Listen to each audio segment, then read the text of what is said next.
right, Nick, what are we making today? We're gonna make a fidget spinner Valentine. Oh, a box for putting the Valentines in? Okay. Yeah. And here's how we're laying it out on a large colored cardboard board. And here are my other fidgets. Yep, we're patterning it after a normal 3-lobe spinner. And we're using 3 bowls and a cup to lay out the top and the bottom. I'm using a compass to make sure that these are all about the same distance apart on all 3 lobes. That way it will have a nice shape. First we're going to draw the web between the 2 lobes using a smaller cup.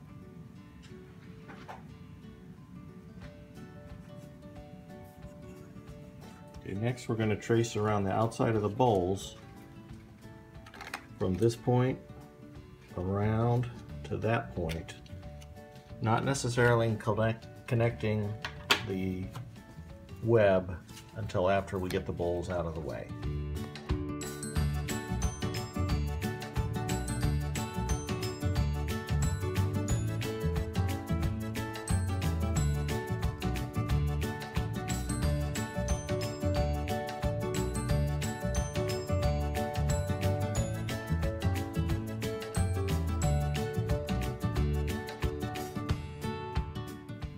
Okay, at this point we've glued the top and the bottom cardboard to the surfaces, and that was difficult.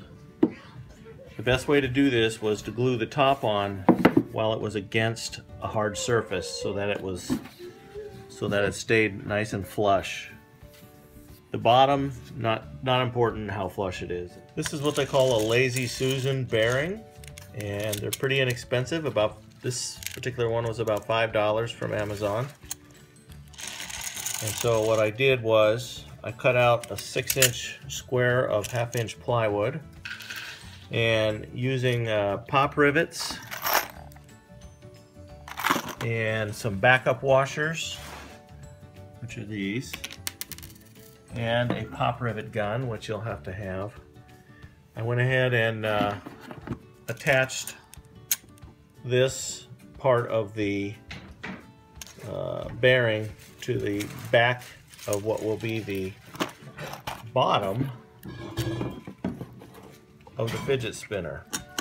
This will allow it to spin. The purpose for all these holes and how I drilled them is these are counterboard, large enough to allow the washer to sit down in there so we have a flush surface. And also the grip length of these rivets is only about 1/4 inch. So in order for that to be able to grab sufficiently, we have to put a counterbore in there. These larger holes are in there, they're 1-inch diameter, but they were cut in there so that when we anchor this to the base, we can get our tool to where the rivet needs to be installed. Otherwise, if this was a solid piece, you would not be able to get your tool in there to pull the rivet. And again, these are counterboard on the back side so that it will sit flush on a table. So again, this is why we have these large holes here. The rivets have to be put in on this side so that the head of the rivet is between the 2 pivot plates, as you can see inside there. So this way we can get the tool in there to pull the rivet. So unfortunately it's a little extra step, but if you don't take it, there's no way to fasten those. If you flip the rivet around, you'll have access from the outside of the base and the top. However, the rivet stems will likely hit each other and it won't pivot at all. Okay, now you can see why the rivet heads have to be opposing each other, because there's not much room in there. And I really couldn't come up with any other fastener that would provide that kind of clearance. I don't know really what the designer of this bearing was thinking when they made it so close. We cut a circle out here and made this out of 2 pieces so that you can put the cards in there, open this up, and get it out. When I attached the spinner to the base, I found the center of each, the base and the spinner, drilled a hole and put a screw in it.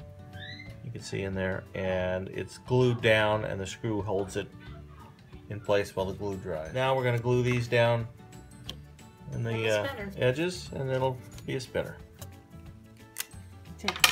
We're putting double-sided tape and a little bit of glue to put it around the fidget spinner.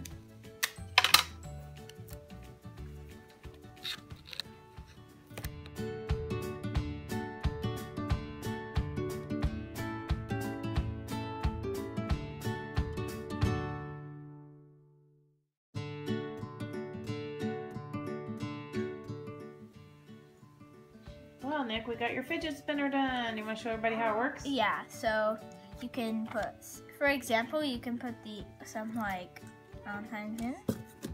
You can open it. What'd you put in there? Valentine cards? Yeah. Then you just, How does it spin? Just wiggle it. Well, if you want to spin it kind of slow, just barely push. It's very sparkly. And you can do that. And then here's how to spin it really fast. Wow, that's pretty cool.